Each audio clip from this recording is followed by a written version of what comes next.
Welcome to the JRLI podcast, where we are half as smart, but 3 times as emotional.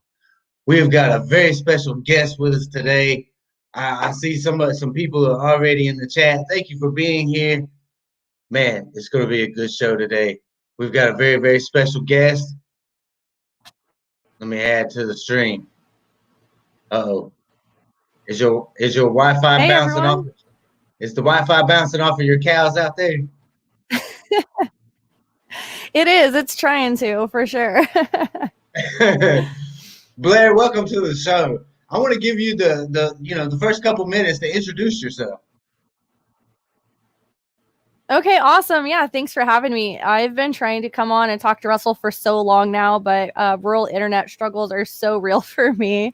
It's hard to get it worked out. So I'm super excited to be here and talk to you guys today. If you don't already know me, I'm Blair Walsingham. I'm running for Congress in Tennessee's 1st District on UBI, healthcare for all, data reform, and democracy reform, data rights, all kinds of good stuff. And I'm just really excited to get to talk with you guys more today. We were talking for a couple seconds before the show, and you were talking about how this has been a long time coming. We have been literally trying to put this show together for quite some time now. And it's great to actually have you on the show. You were able to join us for democracy discussions, but it's for me, like 15 minutes, it's just not long enough to talk and to really dig into stuff. And I want to give you the opportunity, because now, when is your election? When does that actually take place? My primary is August 6th, and then, of course, the general is November 3rd.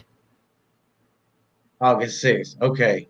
So you still got a little bit of time then, whereas some of these are already jumping off. So that's really good, because, as you know, like just yesterday we got Jermaine Johnson in South Carolina, and that was a big win for the Humanity First movement. Yeah, I'm so happy for him. I shot him a little message yesterday. It is fantastic, and they definitely need that there. For sure, he's gonna be transformational there.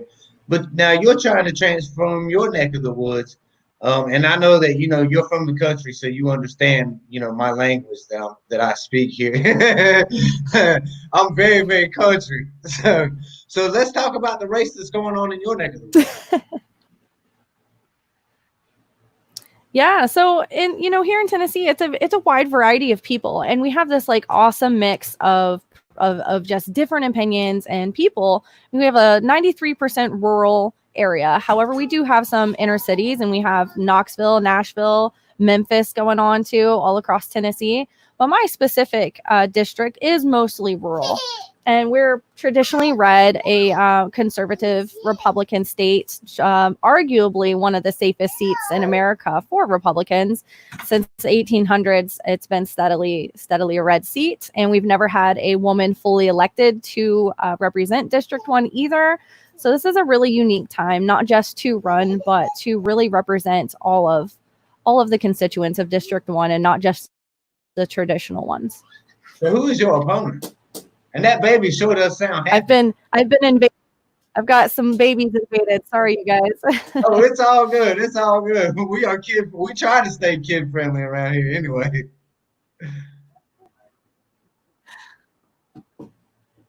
But talk about your opponent. Oh, yes. Okay. So I have one Democratic opponent left in the race. And I try not to give him airtime. He's a good guy, history teacher. On the other side of that, we have Republicans. We have 16 Republicans running because the incumbent is actually stepping down and resigning. So it'll be really interesting to see who gets to be the Republican nominee out of that. I focus largely on being like nonpartisan and really working together and making sure that these are policies that are going to work across the aisle and not going to exclude anybody. And that's going to be a real winning factor here. So it's going to be interesting then, because you're talking about, I guess, the incumbent is a Republican, and I guess that it's a pretty red state, isn't it? Mm-hmm. It is. Yeah, we've been red forever. It's been a really long time. So what do you think, like the odds of how realistic is it then that we can actually flip that seat? Yeah, so this is a challenge, and it's something that I had to consider before I ran too.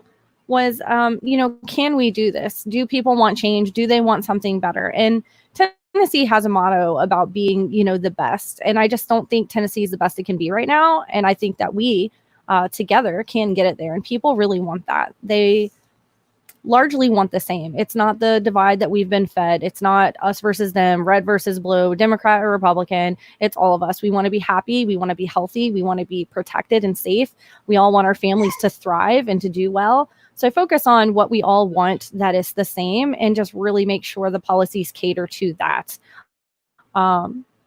Especially now with COVID, unfortunately, and with the climate of inequality and equity and just police brutality and everything that is causing a lot of people to be really up in arms right now, is something that is helping, just because it's opening the doors to people who maybe weren't seeing it before, and they're having to pay more attention and really address what is right and what do they want their future to look like.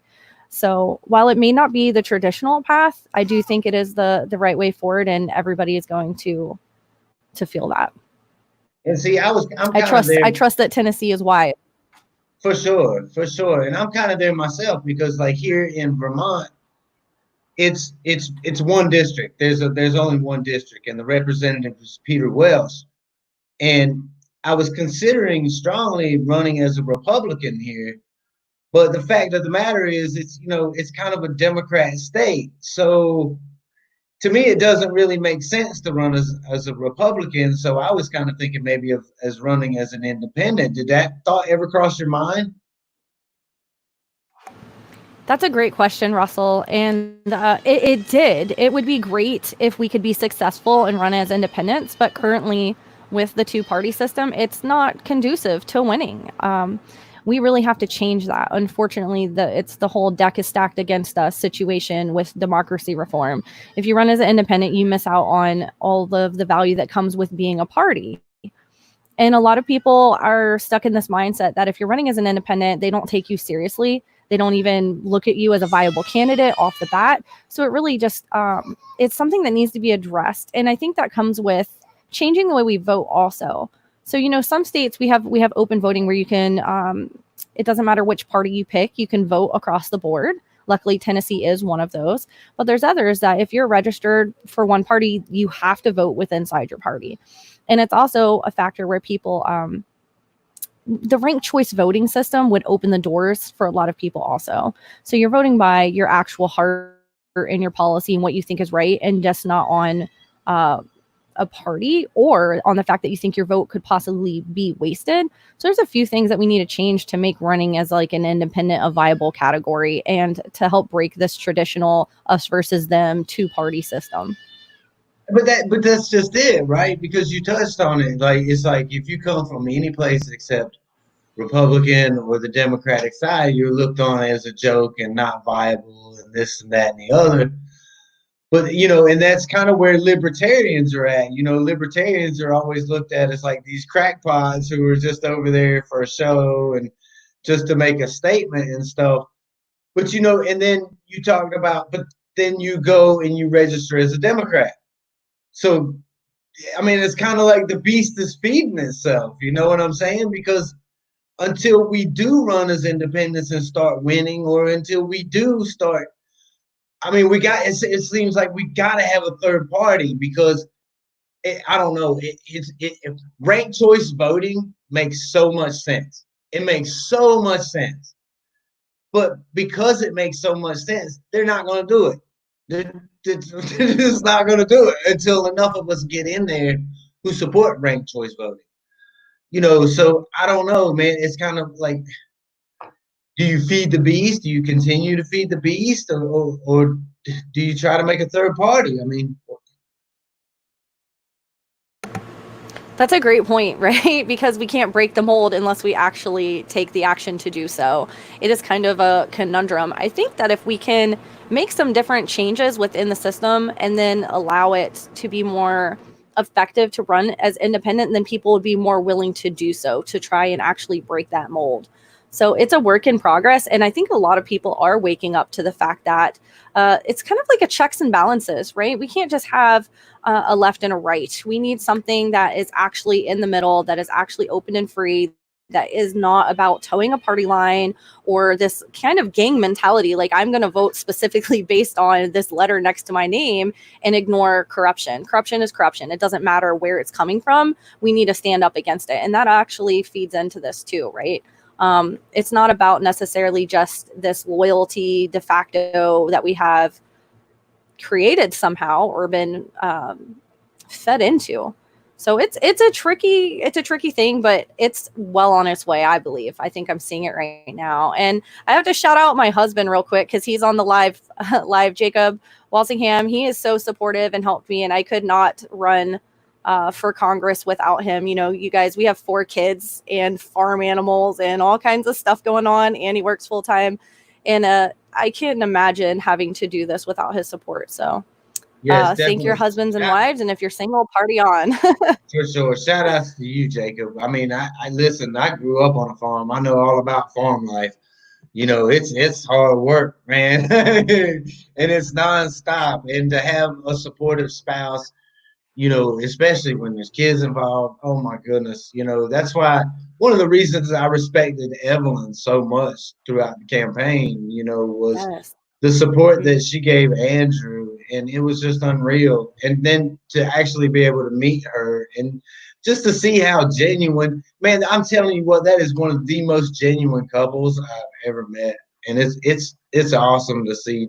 So, you know what? Shout outs to all the spouses out there who are supportive of these candidates, because they put in a lot of time to do this, Yeah. and they put in a lot of time to do these interviews and to get their viewpoints out. And that's, you know, where you give in one area, it taxes another area. So it's a delicate balance that these candidates have to go through. So definitely we shout out to all the spouses for sure. So let's talk about, you know, I was talking about growing up on a farm, right? So like when I graduated high school and all this stuff, I went into the rodeo and I rode bareback broncs. And you know, while I was doing that, Wow. you were going into the Air Force. Talk about that.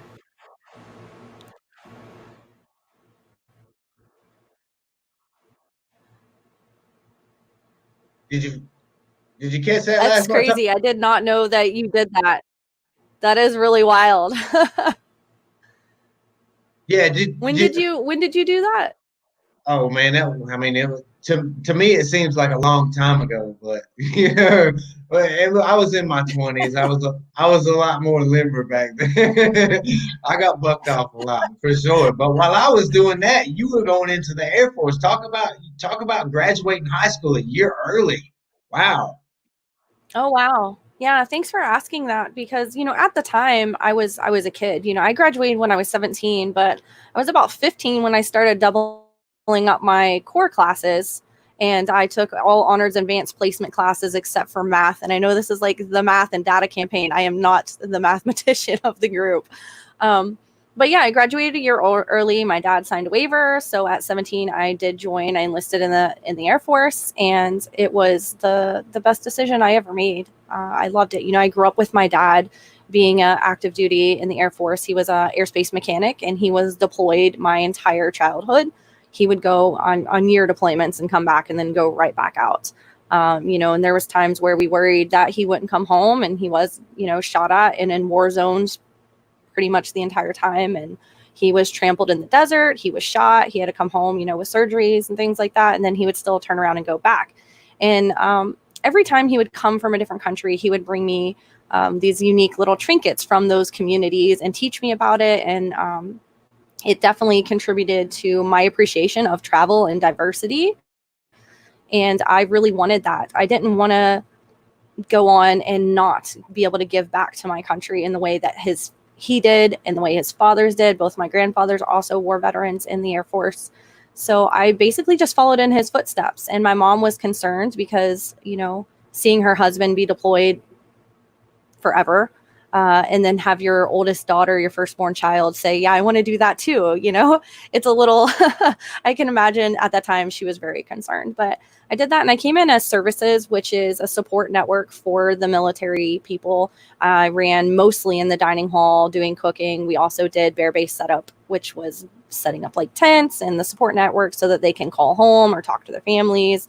I was trained in mortuary affairs, which I never thankfully had to do. We also are part of the like the gym facilities, the hotel networks. It's actually a wide variety of jobs. And I did come down with cervical cancer at one point towards the end of my first 6 years, and I became undeployable. I cross-trained into airspace operations because that's more of a stateside position, and monitored airspace, put in flight patterns and things of that nature. So I chose to not re-enlist at that point because I was a single mother with 2 young kids who was undeployable, and it just seemed like the right thing to do at the time. But I do miss the military very much, and I appreciate, past, present, and future military members very, very much. For sure. My dad, he was in the Army, and he served in Vietnam, and it's crazy. Like, you said your father was in the Air Force before you, and you would see him go off on these deployments, and he would come home, he was shot and he was trampled. Talk about just like, what did that do for you as a child to like to mold the way that you look at our society? Well, that's a really good question, and it's actually a pretty deep answer because initially, as a young child, I think all these countries that my dad was going to that were war zones are bad.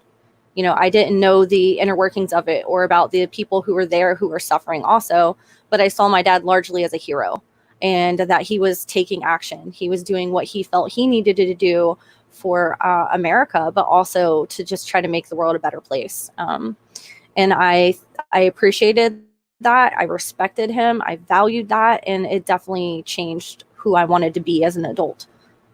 So I can't, thank him enough for being that example in my life. You said that you just said just then that you grew up thinking that all these places were bad, and then you grow up and you realize that it's really all wars are bankers wars, and the people are suffering on the ground are ordinary people just like you and Yeah. me, and those are the people who are actually bearing the brunt of this. And I think that had to go a long way in your decision Mm-hmm. to adopt the ending of the forever wars as part of your platform, right? Yeah, absolutely. Thank you for bringing that up because these are wars that have been fought forever. That's why we call them forever wars. It's been my entire lifetime, or before that. I'm in my 30s, you guys, just for for point of reference. So if the same situation has been going on for 30, 40, 50 years, we're not handling it the right way. We got to try something different in this insatiable suffering that is just being fulfilled.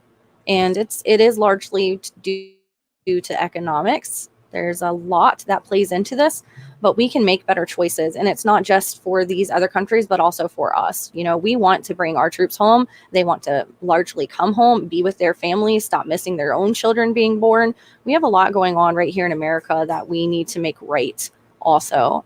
So these things we need to be careful not to abandon people who actually need us and need that help. But we also need to refocus how we are addressing these situations. For sure, man. I mean, it's crazy. It's like you said, this shit has been going on for forever. These regime change wars, like to act like how we're so innocent in all of it. And when you start digging, the United States is corrupt AF, and a lot of that goes into like these forever wars that we as we call them.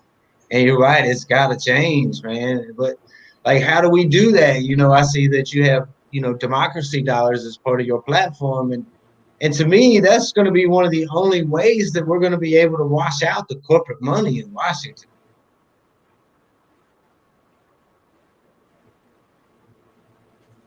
Yeah, that's an important fact right there. So right now we run into a problem with the big corporation because they have all the money, right? So when we're talking about even legislation, they have ways of, blocking or buying people into voting the way they want. And we have a hard time fighting that. It's like 1% of people donate to politics, and then another small percentage that even ever gets involved. And one of the ways we can change that is by using democracy dollars, which a few states have already adopted. And we can look at how well that is working. So the plan basis, if you haven't heard about that, is basically $100 per voting individual that you can spend to donate to a candidate of your choice. And that's the only way you can spend it. So it's not like, okay, well, I'll just keep my $100 to go buy whatever. You have to actually spend it in election purposes. But even if we only used it like maybe half, like four out of 10 people used it, we would outnumber big business. So this is like a great way to give the economic power back to the people and give a way for them to feel like they can actually contribute and have the extra funding to invest in looking at candidates who is going to run. Because if you're having a hard time putting food on the table, how are you going to donate to a campaign? So we need to make it so that everybody has a voice. Yeah, it's a crazy stat that you just threw out. It's like 1% donate to political campaigns. Think about that, 1%. And, I think it's crazy because a lot of those people who have never donated to a campaign before, it was really interesting during Andrew's campaign, they actually donated to Andrew Yang and had never donated before. And I was one of them. I mean, I donated, oh my gosh. I mean, I don't know how much I donated buying hats and everything, just that I've never done before. Because I saw in Andrew this candidate who was so, just he had the vision. It's like you were talking about, how do you flip this? How do you flip where you live, right? And you were talking about how most people don't care really whether you're Democrat or Republican. They just want to see if you have any good ideas, and that's kind of where we're at as a country. And that's where Andrew just like knocked it out of the park because he didn't demonize anybody. He didn't go after anybody.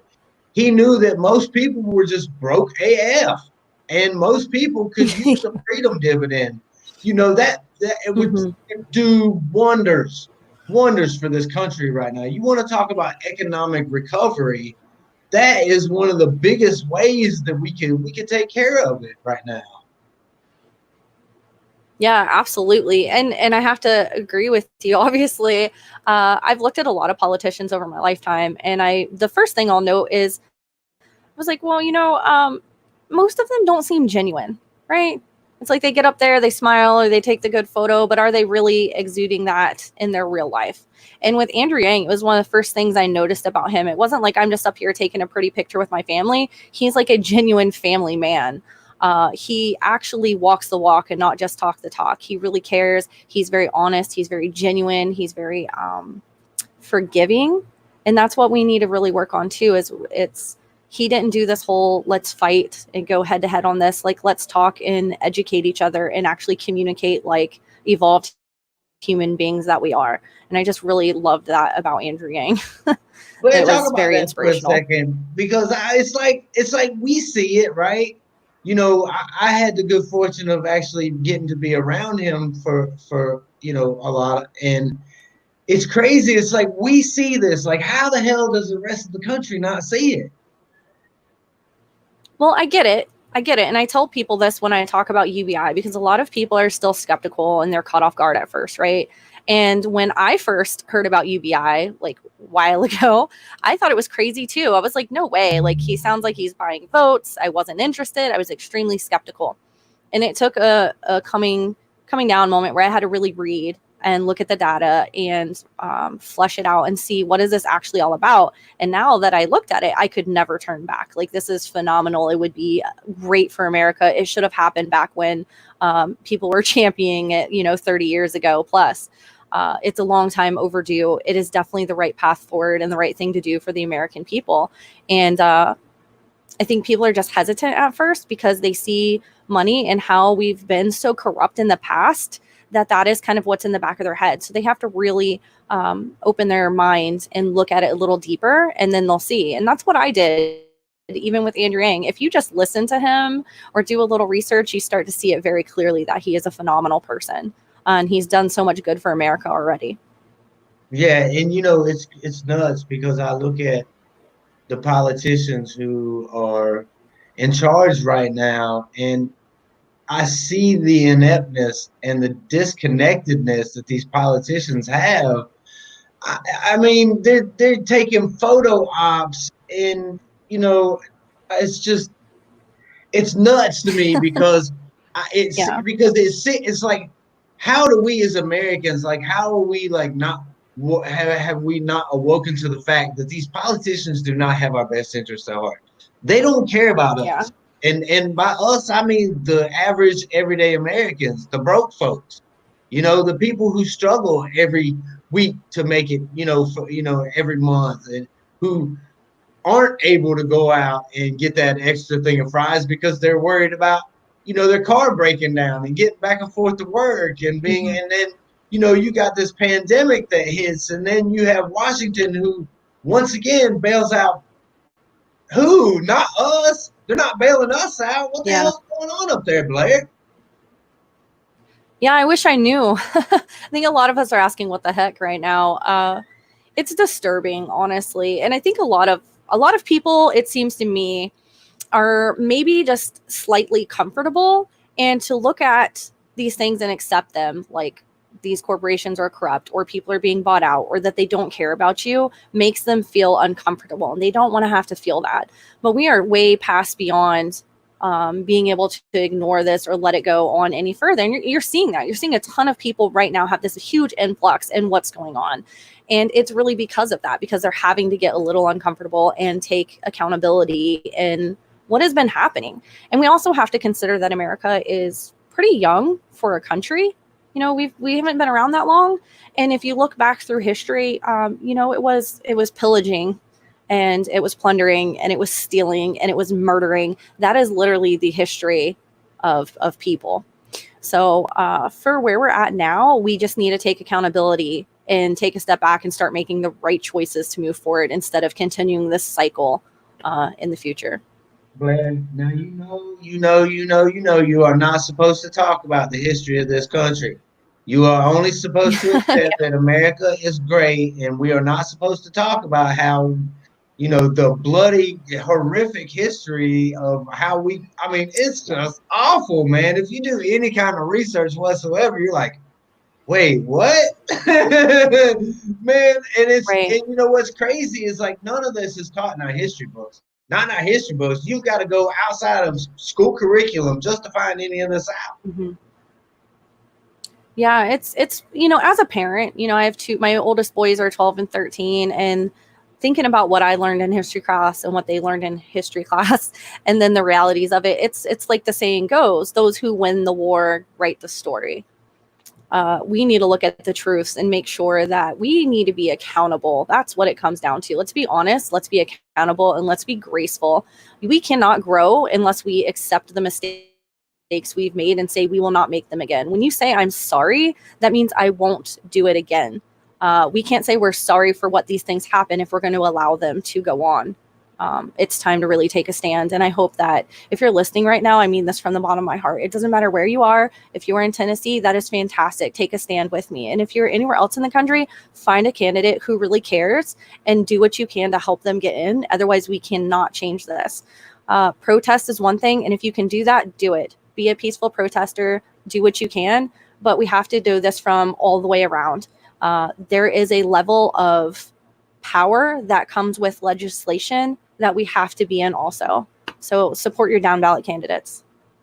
For sure. We got to get this on every level. And run. I mean, I can't, I literally cannot stand the thought of having to even be in office and to have to deal with these people on a daily basis. And I mean that, because it would irk the mess out of me just to be even around them, because I see the corruption that's gone on for so long. And I'm the type of person that I'm going to speak my mind and you ain't going to shut me up. And I feel like that's kind of needed. We need people in there who are going to be the voices crying in the wilderness. We need people in there who are going to be like Jermaine Johnson, who are going to fight, like Blair will, and like, Mike Breuer and so many others will. where do you feel like we are in this vision of like moving this whole concept of universal basic income and let's take care of each other forward? Where do you think we're at with that? I think we're about 80% there. We have some stragglers who are holding on to old values and the whole if you don't work, you starve. And we don't even need that. That is this. We talk about what the scarcity mindset, right? This is a country of abundance. This is a world of abundance. We don't have to live like that. We need to let go. Tradition doesn't make it right. And you got a lot of people right now who are waking up to that. Every generation that moves up is less likely to hold on to those old ways than the previous generation. That's just how it goes. So the more accepting we can be, more you can raise your kids to understand these values, the better. But for universal basic income, there's a large influx right now of attention because of COVID-19 for people who are losing their jobs. We know they're not coming back. The malls that were closing and are never going to reopen, just the change in our environment as a whole, it really is opening the doors for universal basic income. And some other countries have already now accepted, like Spain. They have now opened the doors to a universal basic income. We are America. We need to leave. We need to be proactive and say, look, this is what's right. This is what we're going to do so that we can set the stage for people to follow. Let's make it about the people like it should be and show them how it's done. This is what it is all about. Let's move humanity forward. And I don't know if you guys have heard this before, but my favorite quote from Star Trek is, the basis of humanity now is not about accruing wealth. It's about becoming greater as a humanity. Like, we can do this. This is so crazy that we're not there yet, honestly. Hey, Nell. He said that I'm a Republican and switching Democrat to vote for Yang. Blair's policies are similar. We need her in Congress. Congratulations on the Humanity Forward endorsement.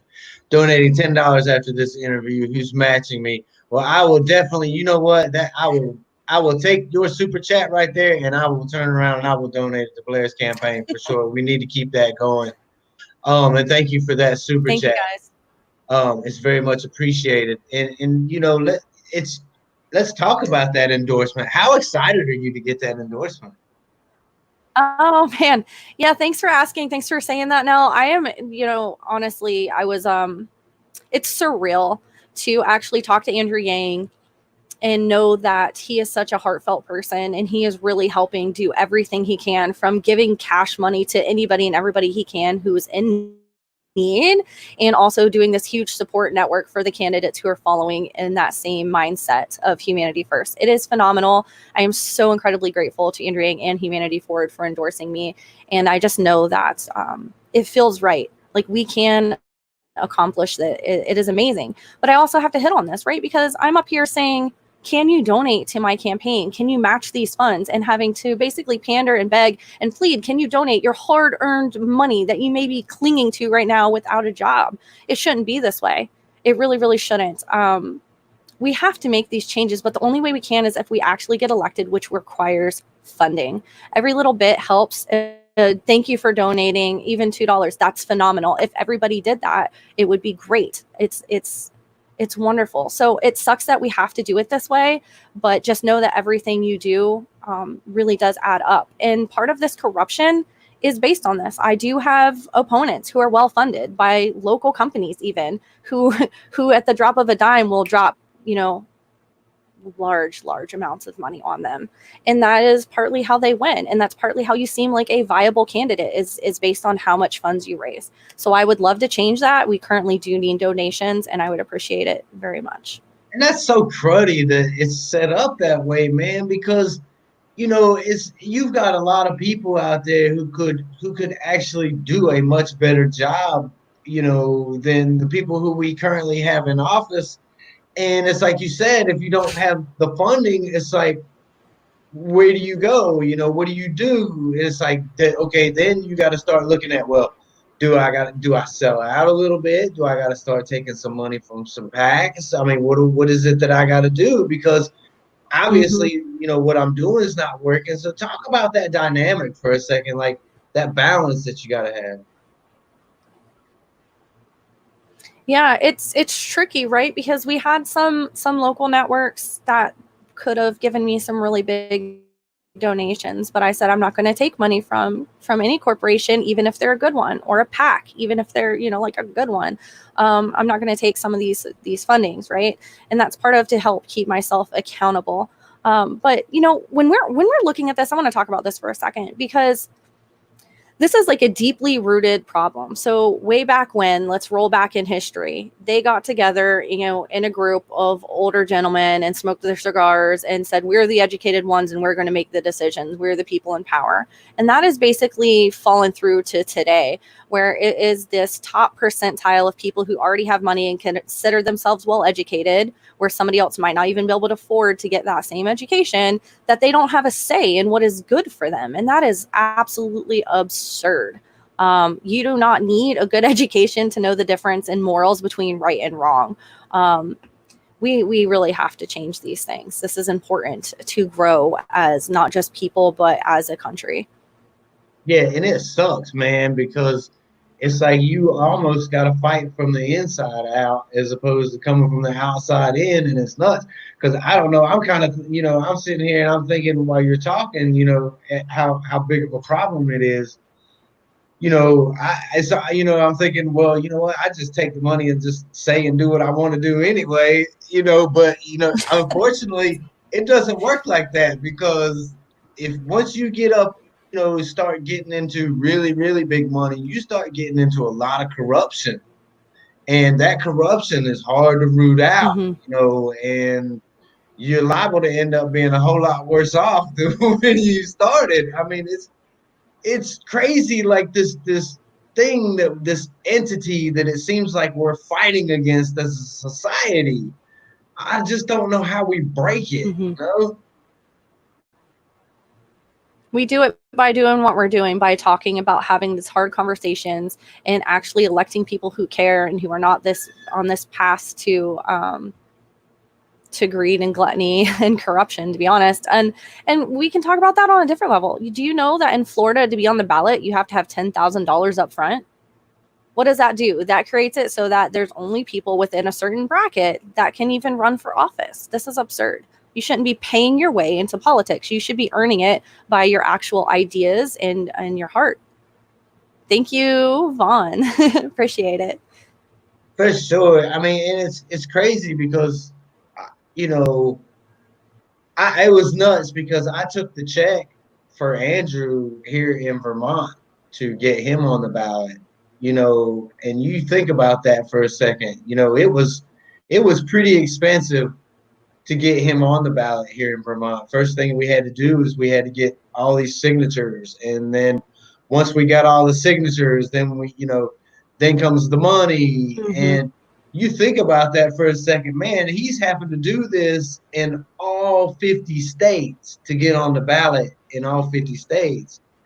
That takes a Yep. lot of money, you know, and the Yang Gang was doing all they could to donate, man. And I don't know. Where do we go wrong, Blair? Where do we go wrong? It's definitely like an evolutionary process, and we have to take accountability again. So we went wrong, but how do we go right? This is the time. We just have to make different choices. And it's insane. You cannot buy your way into power, which you can right now, but we have to stop that. Yeah, and you know, It's sad. do you think?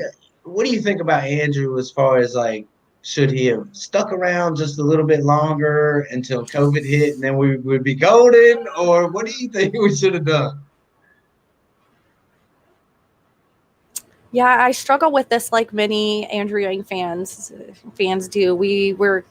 I cried, you guys. So I was going to early vote the next morning, and I got up, I got dressed. I'm walking out the door to vote for Andrew Yang, and I opened my phone, and guess what it said? Andrew Yang suspended his campaign. And I was like, what?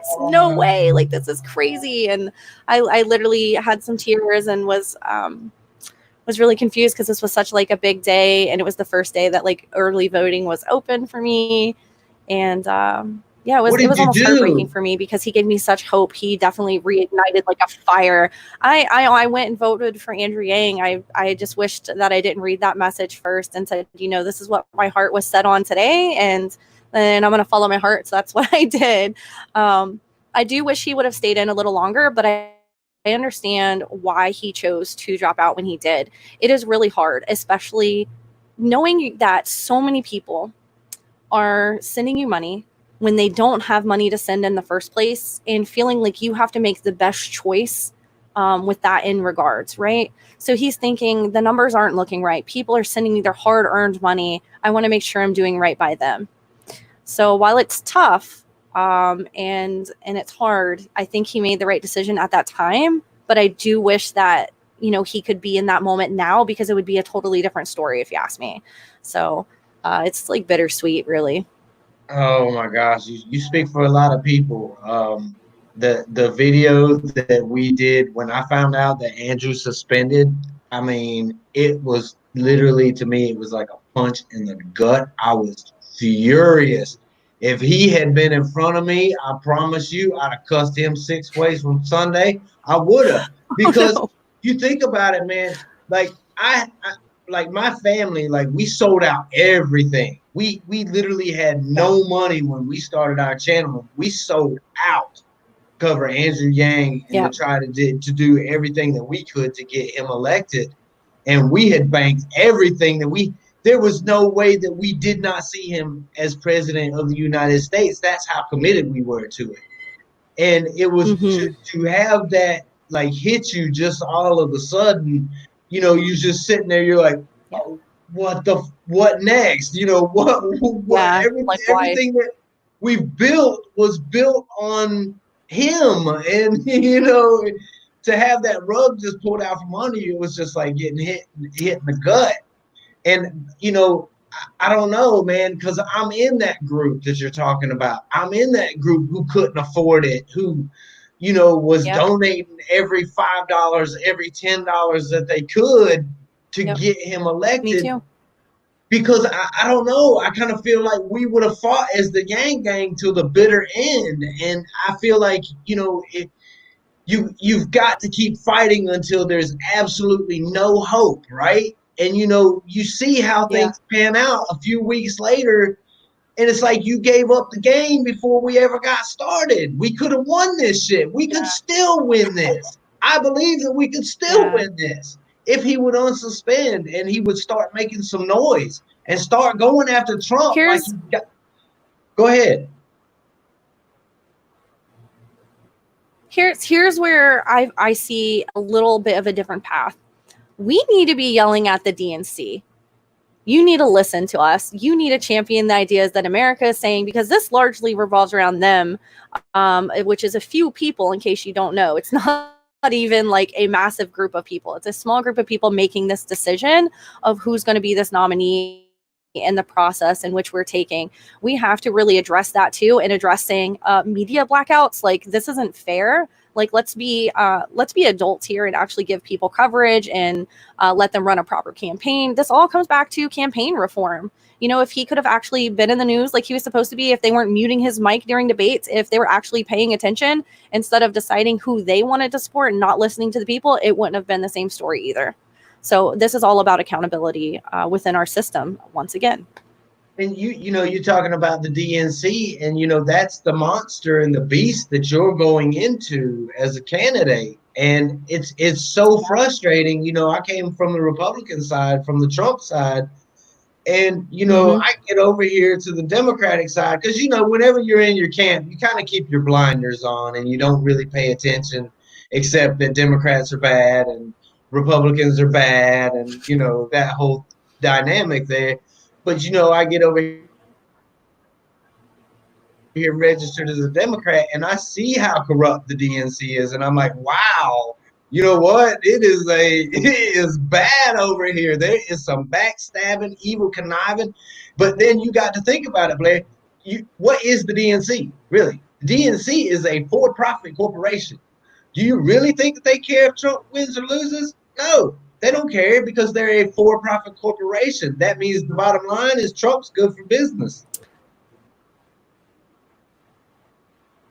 So here's my line of thought, and you present a really good point. And like I've said before, there's corruption on anywhere. It doesn't matter what label you stick on it. There's going to be somebody corrupt who's given into the greed somewhere. But we have to look at it a little bit different. So if you were going into some kind of career field, say it's just the medical industry, and you end up 10 years down the road running whatever hospitals and you're the CEO or whatever, you largely came into that job because you cared about people. I can't imagine somebody coming into healthcare as a doctor or nurse who just doesn't care or like people, right? So ultimately, somewhere along the line, their mind got changed or they got desensitized or they got bought out, right? But that's not where we all started from. So we need to look at some of these root causes. And this goes back to like UBI, really. Like, what is the cause of this? It's poverty. It's having everything revolve around how much money you have. It's the only way you can do anything or go anywhere. So if we can change that entire concept of our society to be a happier, healthy one, and just from the start, and to have people following their passions instead of getting stuck in these jobs, like all of these things are going to connect. Somebody didn't go into politics just to screw people over or to get rich. It's an after effect that happens largely once you're already involved. So I'd like to think these people started out in the right place and that they do still care, but maybe they're being blinded by other factors. But it doesn't matter what the intention is. Now it's about what are we going to do?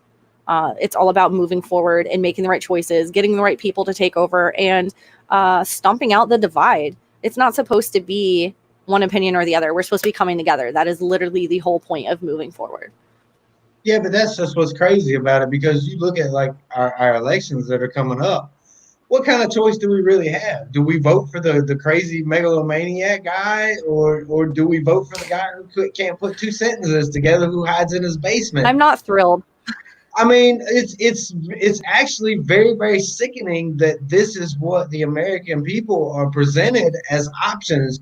When you're telling me we had a candidate like Andrew Yang sitting there waiting, and that, like, what the hell is going on here in America? It's like you said. It's like, well, how do you get rid of that corruption, man? It's deep.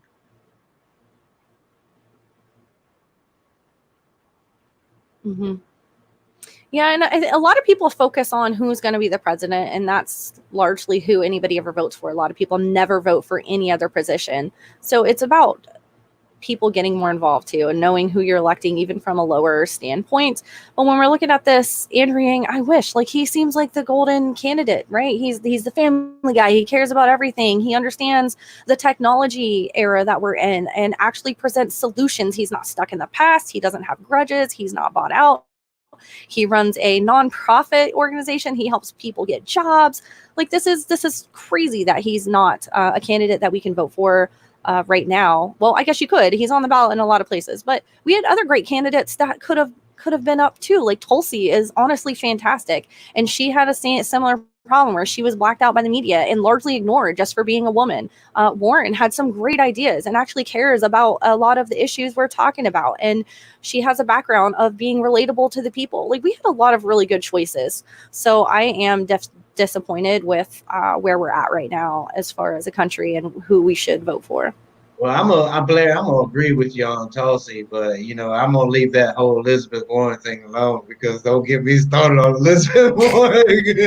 I don't want to go off on a 20-minute rant about that woman.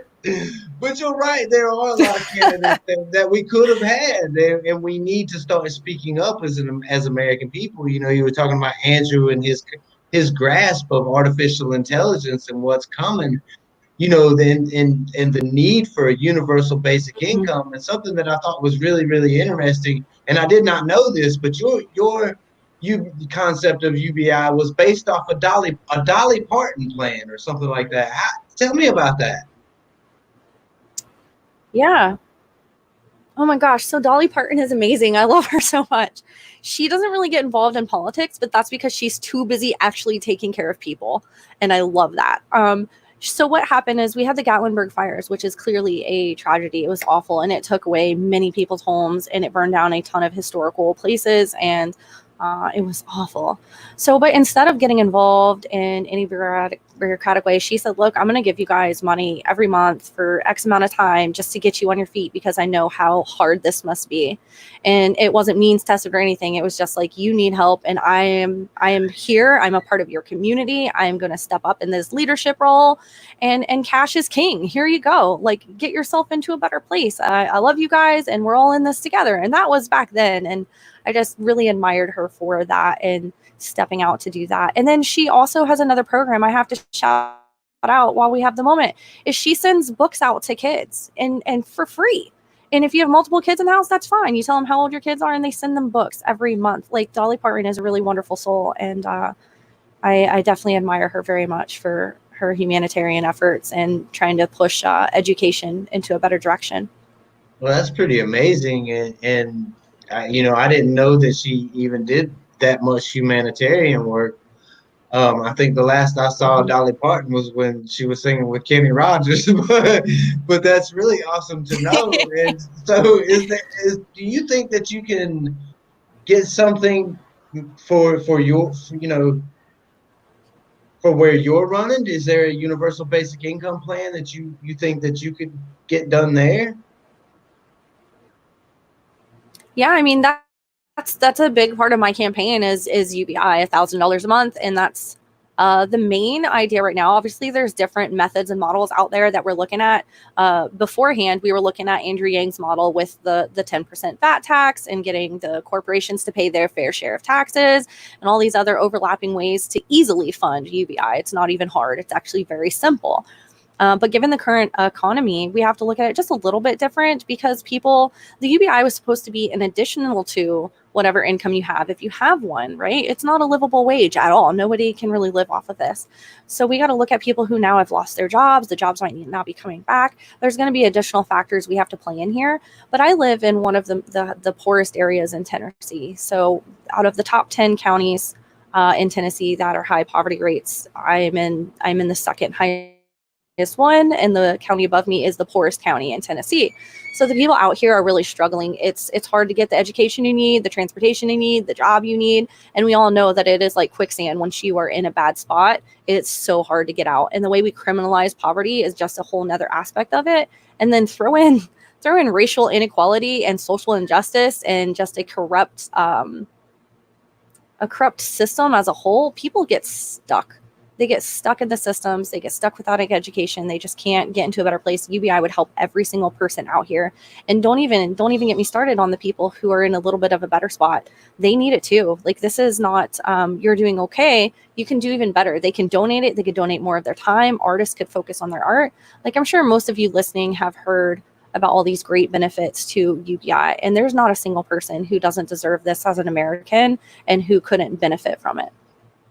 That's just it, man. It's like it's so frustrating to me because I see this mindset, and I don't want to be ageist and take a shot at the boomer generation or whatever, but this whole idea of workism and this you are directly related to the value of your job. And it's just not true because it's like you're talking about, you live in a poor community where education is hard to get and options are very, very limited. So you get trapped into this life where you don't have any options. And you turn to things like drug abuse just to make the time pass, and just the opioid addiction. And we see it all across America as these jobs are getting automated away. It's only getting worse. And now that this coronavirus has hit, man, we are in really, really dire straits as a country. And I don't know if we're going to have enough time before it all explodes in our face. Yeah, I get down some days thinking about this too, because it would be a totally different story right now if we had universal health care and a universal basic income. And there's a big disconnect here because we look at universal basic income or universal health care, and most people agree that nobody should be suffering. Everybody should be able to go to the doctor and have preventative care and afford their medication, things of that nature.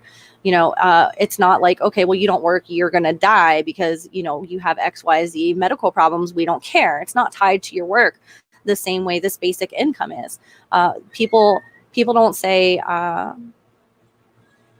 just like what I said, you're sick, doesn't matter. But it's the same way when we talk about a universal basic income, they say you don't deserve anything if you don't work. Well, what is raising kids if not work? What is being a volunteer EMT if not work? There is a tons of non-paid jobs that are still work. And you do hold value just for existing. It is not about a 9-to-5 or how much money you make for a company. You as a person hold value. You deserve to have your basic needs met, to be able to put food in your belly and have the pursuit of happiness. That is really what life is all about.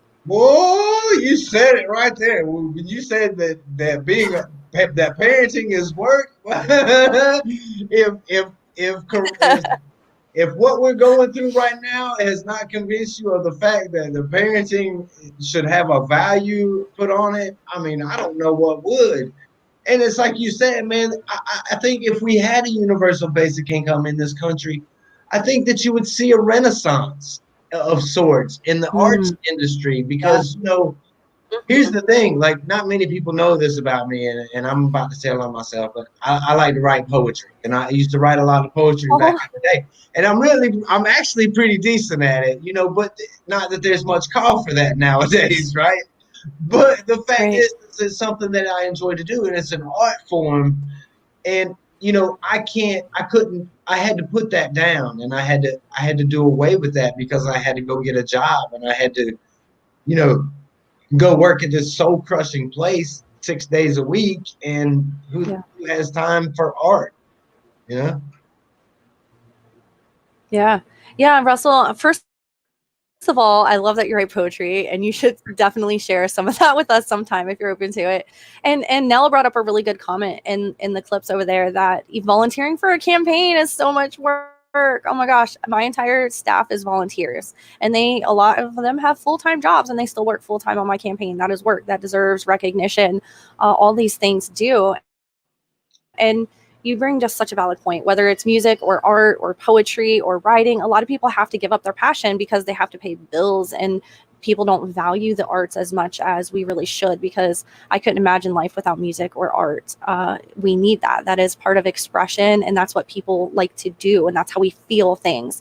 And it is important to feel these things so we're not disconnected from humanity, and that's part of the problem, in my opinion. But I guess I'll pause there. I could rant about that all day, you I mean, guys. It it's would just do wonders for everybody. yeah, absolutely correct. You think about it, it's creating is what we do as human beings. It's integral to who we are. That's what we do. We are Mhm. creators. And when you take away a person's ability to create, whatever that is, whether it's art or music or TV shows, whatever, when you take away a person's ability to create, you literally put chains on them to where they it's almost like you lose your purpose for living in life if you don't have that, ability to create. It's like, what are you really living for? And that's what I see so much resignation on people's faces in society now, where they are trapped or were trapped in these futures. And it's like, man, we got to do something. And it's like situation critical. If we don't turn this Yeah. country around right now, I think it's going to be too late, and it's all going to explode on us. So, Blair, before we get out of here, I want to thank you so much for being on the show today. And any last words that you want to tell the Yang Gang or to what do we call your fans? Y'all got a nickname? UBI warriors. Come on, guys. Yeah, you guys are the UBI warriors. I'm a UBI warrior. You're a UBI warrior. We can do this together to push humanity forward. And I love all of you, Yang Gang or not.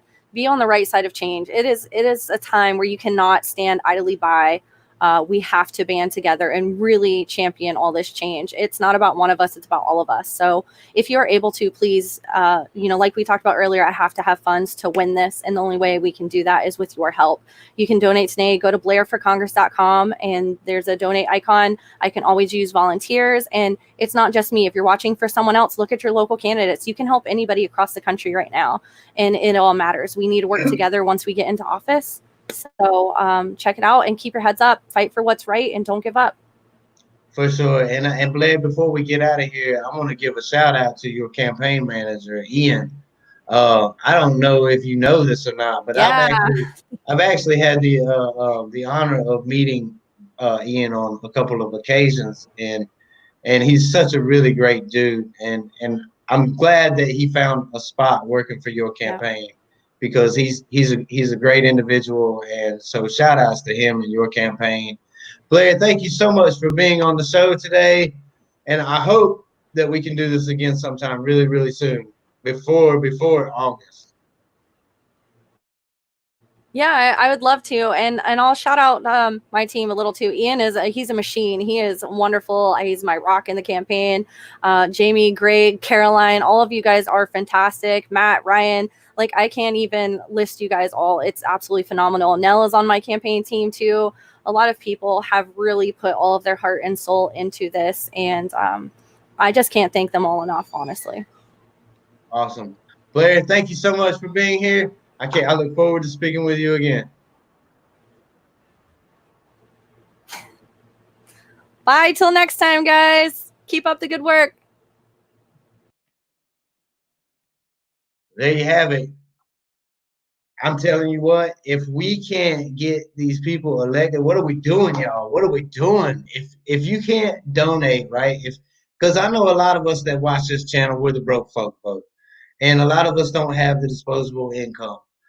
Well, one thing that we may have that's disposable is a little bit of time where we can either phone bank or do whatever it is, volunteer work for these campaigns, because it's so important, as we talked about, that we get our UBI warriors on each and every level.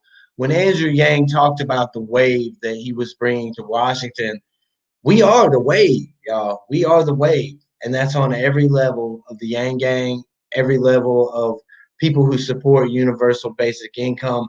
That's every level. The first drops hit the shore yesterday, and his name is Jermaine Johnson. And that was just the first. We got a lot more seats to flip. I don't care if you're in red country, blue country, whatever it is, you got to run. You got to support universal basic income. We got to get this through on each and every side. Because think about it this way. It's like Blair and what we were talking about, you know, this over time has gone from something that was a taboo subject to now it's in the mainstream. And eventually we win. Eventually we win. Our ideas win, because that's the one thing that you can't stop. You can't stop an idea whose time has come. And that's where we're at with universal basic income. So Yang Gang, I love you. See you on the next one.